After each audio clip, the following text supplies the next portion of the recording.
as far as things are going. The denuclearization of Iran is moving along well.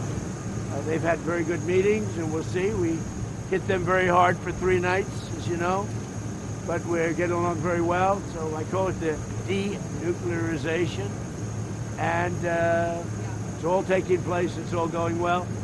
The stock market is setting records virtually every day. The oil price is way down. We're down at 68. I see it hit 68 today. That's lower than when I started the I guess you could call it an attack on Iran so that they never have a nuclear weapon. So the oil price is now lower. The retail prices, the gasoline is coming down rapidly. So this wing just finished, came home in May from a historic 11-month deployment. The wing logged nearly 12,000 launches across the deployment and over 5,500 flight hours in support of Operation Epic Fury alone.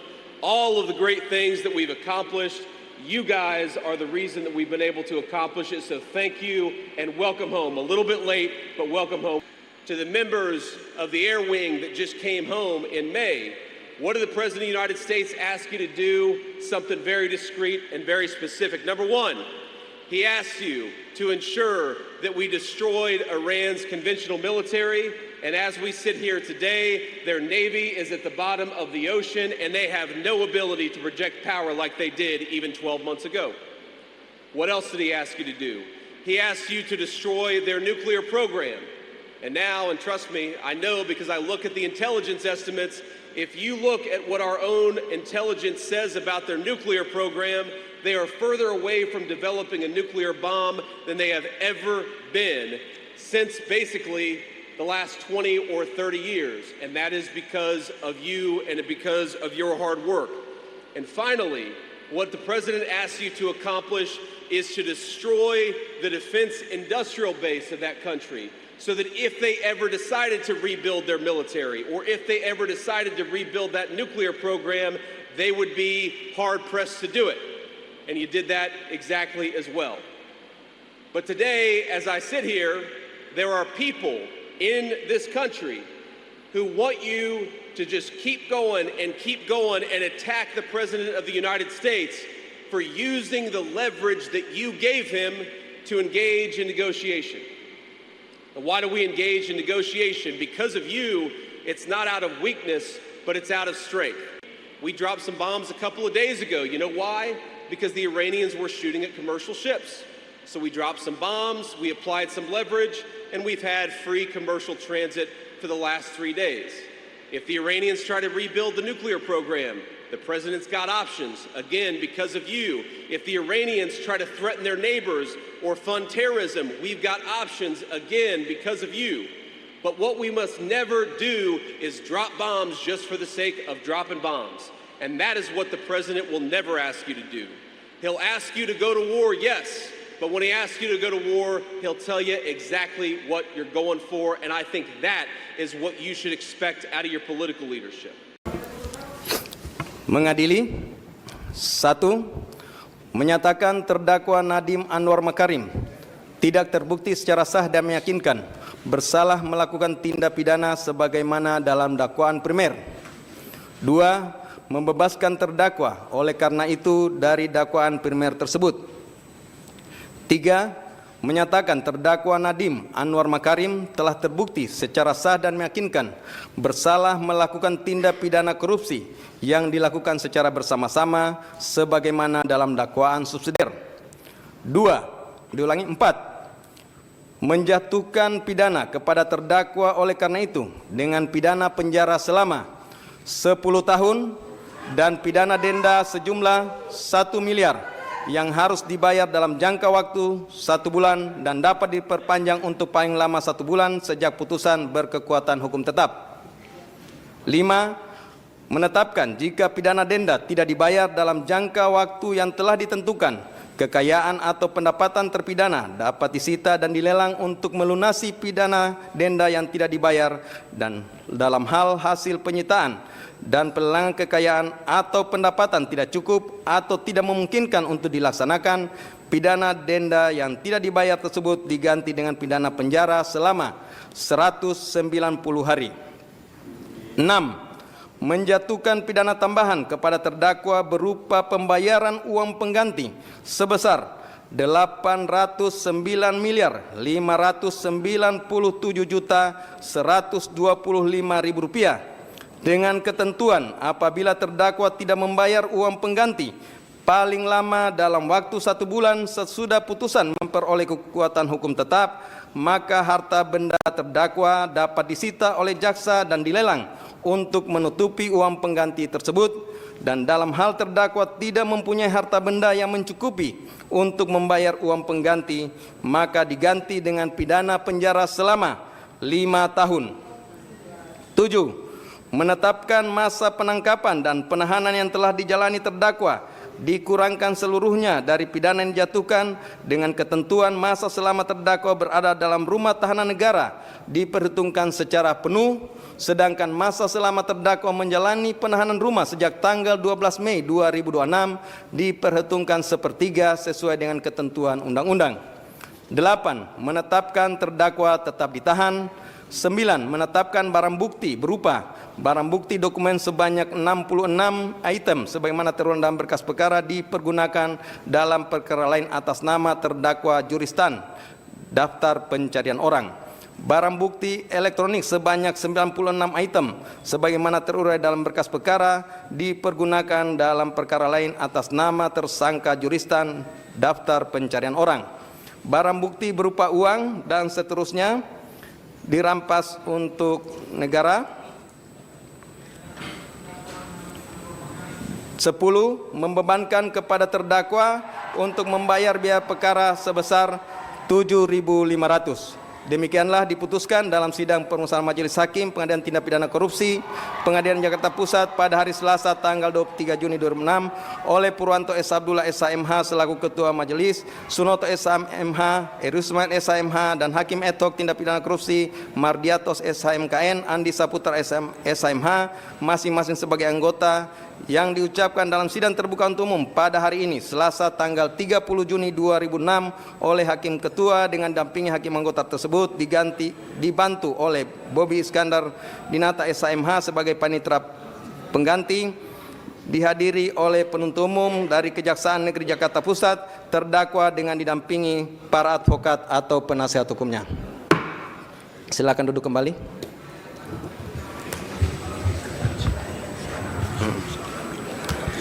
Jadi demikian ya pembacaan putusan dari Majelis Hakim. Seperti kita sama dengarkan bahwa dalam pengambilan putusan ini tidak bulat. Salah satu hakim anggota menyatakan berbeda pendapat. Ini bukanlah sesuatu kelemahan, tetapi ini adalah cerminan kebenaran dan integritas dari Majelis Hakim. Demikian terhadap putusan yang telah kami jatuhkan, baik penuntut umum, advokat, dan terdakwa mempunyai hak yang sama untuk melakukan upaya hukum jika tidak sependapat. Dan untuk putusan, di awal kami sampaikan bahwa putusan ini sudah lengkap dan akan kami serahkan besok, sudah bisa terupload untuk bisa diterima masing-masing pihak. Demikian untuk putusan hari ini nyatakan selesai dan ditutup.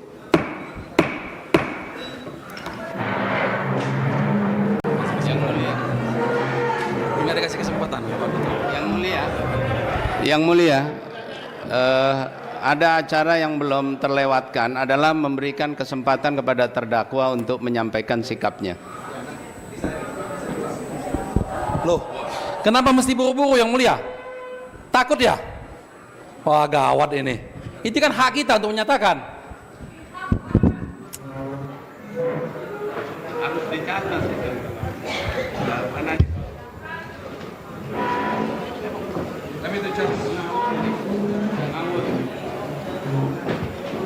Jadi dari 100.000 peserta magang itu setelah 6 bulan 30% diantaranya itu langsung bekerja. Artinya apa? Nah, program ini juga merupakan jembatan nyata bagi mahasiswa yang baru lulus kuliah untuk dapat langsung bekerja dan langsung dapat memperoleh penghasilan. Mas Rizky, salah satu peserta magang yang sudah bekerja juga, dan tadi datang ke saya menceritakan bahwa saya adalah salah satu peserta magang dari Penyangga Alifabel. Kemudian sudah diterima bekerja. Memang orang biasa sukses, ya kan? Sehat-sehat.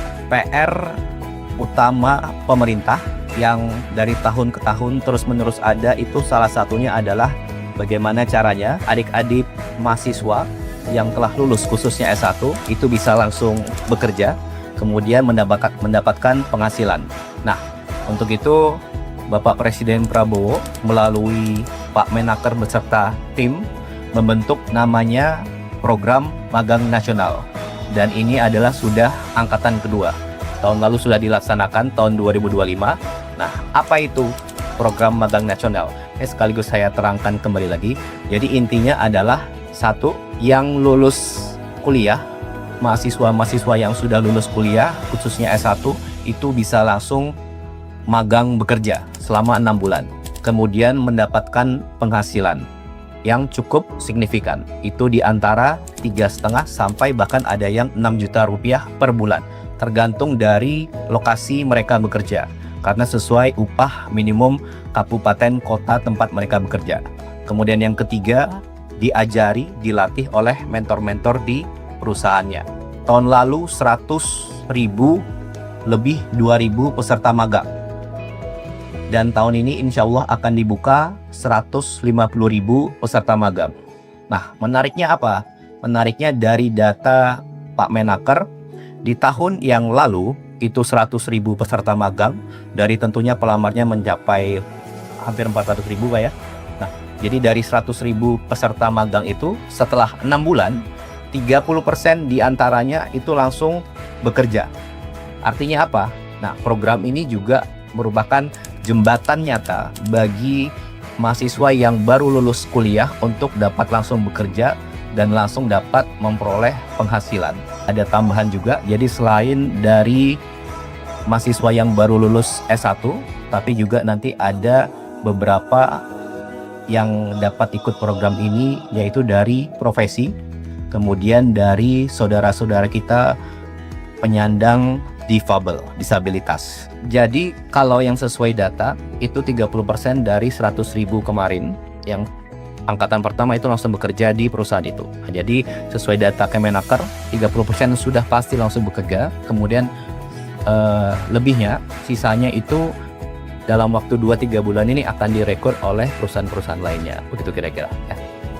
Kemudian terima kasih kepada perusahaan-perusahaan yang BUMN, kemudian swasta, itu angkatan pertama ada 8.800 perusahaan, dan insya Allah kita harapkan di tahun ini angkatan kedua akan lebih banyak, dan tentunya semakin banyak semakin baik. Nanti untuk mekanismenya, detailnya bagaimana akan dijelaskan lebih lanjut oleh Pak Menaker, sekaligus kapan waktu pendaftarannya. Kalau tidak salah insya Allah bulan Juli, dan nanti bulan Agustus sudah bisa magang. Kemudian tadi contoh ya, ada beberapa satu mungkin yang menarik, penghasilannya saat magang 5,5 juta rupiah, kemudian kurang dari 2 minggu dia selesai magang, langsung diterima bekerja, dan di gaji pertamanya itu naik menjadi hampir 7 juta. Mudah-mudahan program ini akan semakin besar, karena tahun lalu 100.000 dan tahun ini 150.000, dan insya Allah semakin bermanfaat untuk kedepannya. Untuk detail teknis pendaftarannya nanti akan dijelaskan oleh Pak Menaker. Terima kasih. Luar biasa.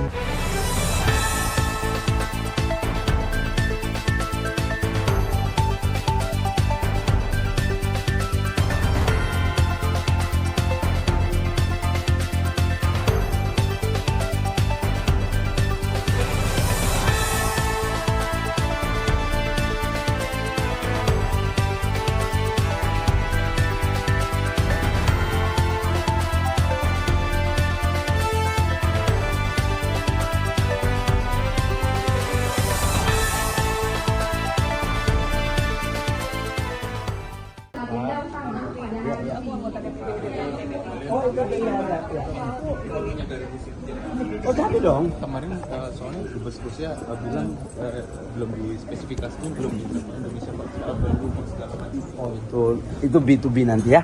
B2B. Ya nanti ya. Nanti urusannya nanti urusan teknis itu. Tapi prinsipnya jadi kok. Soal harga gas industri Pak, kemarin kan para buruh bilang harganya naik, itu gimana Pak kalau dari SDM? Kalau HGBT nggak naik, tapi kalau memang harganya dari LNG pasti naik. Tapi memang kita lagi menghitung sekarang adalah kapasitas daripada HGBT itu kan di Jawa Barat itu ada beberapa penurunan daripada sumur-sumur. Saya sudah temui juga asosiasi, saya sudah temui juga buruh. Sekarang lagi saya mencari formulasi untuk bagaimana bisa memberikan harga terjangkau, tapi juga tidak bisa terlalu dengan harga yang mereka inginkan. Sekarang lagi kita mencari formulasi ya. Oke. Berarti kalau minyak mentah yang Rusia itu Pertamina nanti Pak? Dibeli oleh negara, itu G2G ya. Dibeli oleh negara ya. Oke. Donald Trump mengonfirmasi bahwa kesepakatan dengan Iran telah resmi ditandatangani. Pernyataan "It's signed" disampaikan di tengah sorotan dunia terhadap upaya mengakhiri ketegangan antara kedua negara. Kesepakatan ini disebut menjadi langkah penting menuju stabilitas kawasan Timur Tengah dan berpotensi memengaruhi pasar energi global. Meski rincian lengkapnya belum dipublikasikan, pengumuman tersebut langsung menarik perhatian komunitas internasional dan pelaku pasar di seluruh dunia. Tim redaksi Flash Media melaporkan. You signed the deal?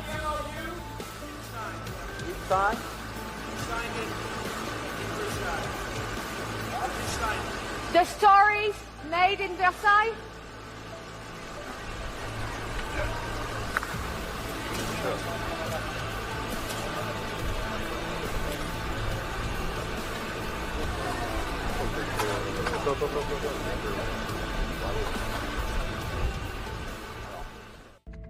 Donald Trump resmi menandatangani kesepakatan dengan Iran untuk mengakhiri konflik yang telah berlangsung selama berbulan-bulan. Penandatanganan dilakukan dalam jamuan makan malam bersama Presiden Prancis Emmanuel Macron di Istana Versailles. Kesepakatan ini menjadi langkah awal menuju negosiasi lebih lanjut terkait program nuklir Iran dan pembukaan kembali Selat Hormuz. Peristiwa tersebut langsung menjadi sorotan dunia karena dinilai berpotensi mengubah peta geopolitik dan pasar energi global. Tim redaksi Flash Media melaporkan. Bonjour. You've been clear, President Trump, the United States is not going to directly pay Iran, but the U.S. is going to let the Iranians start making billions of dollars, selling oil, accessing this reconstruction fund. Only if they're doing things right. Only if we're not doing anything. We're not putting up money. Only if they're doing things right. If they're doing things right, if people want to invest, they can invest. But they had this $300 million fund. It's only $300 billion fund. It's only if they're doing things right. Remember this also. When you talk about billions of dollars, they've had much more than $1 trillion worth of damage done. They got a long way. There'll be 15 to 20 years to rebuild what they have right now. So they have to behave themselves. If they're not behaving, they get hit again. You know, they'll be hit again because we can do it very easily. It's going to take a long way for them to build back their anti-aircraft stuff. It's going to take, and you know, the other thing, I want to thank China, President Xi. I was with him, and he stayed neutral, totally neutral, and I appreciate it. And I want to thank Vladimir Putin. He was very neutral. They could have made it much more difficult for us. And I want to say it. You know, somebody would say, "Oh, that's terrible. He's thanking President Xi of China." Well, let me tell you, I had a long talk with him.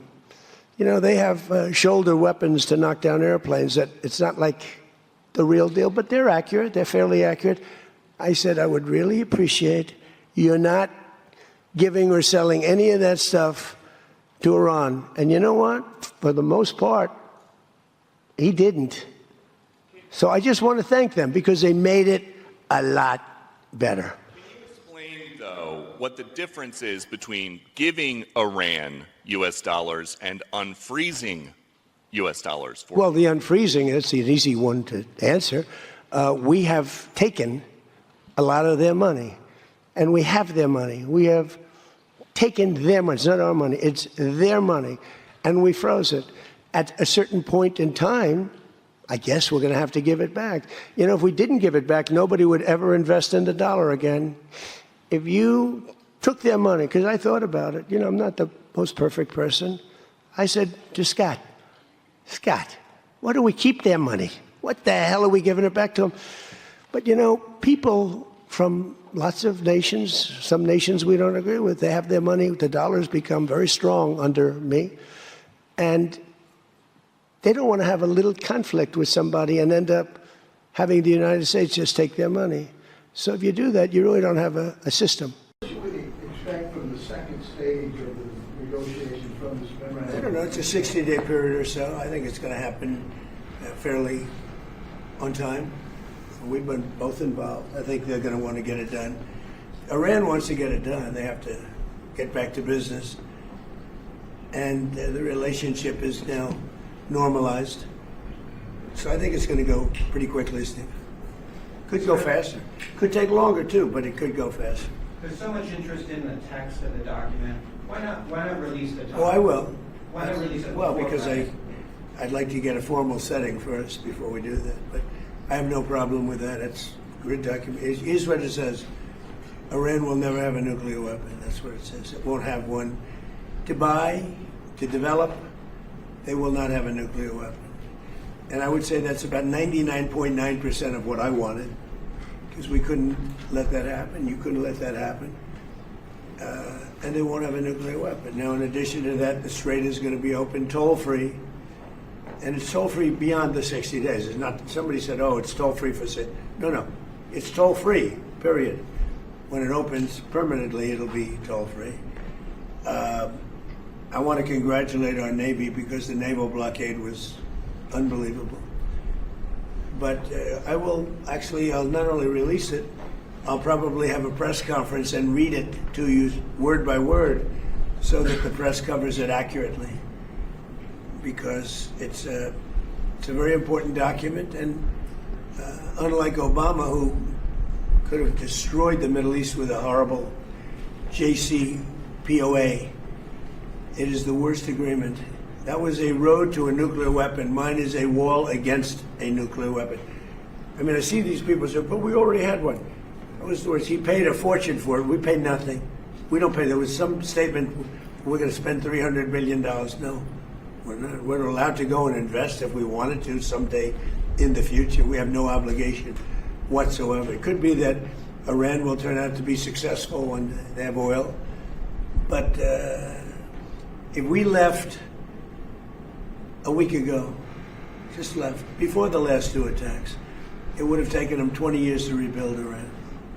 So, but I'll go over the document with the media in a couple of days.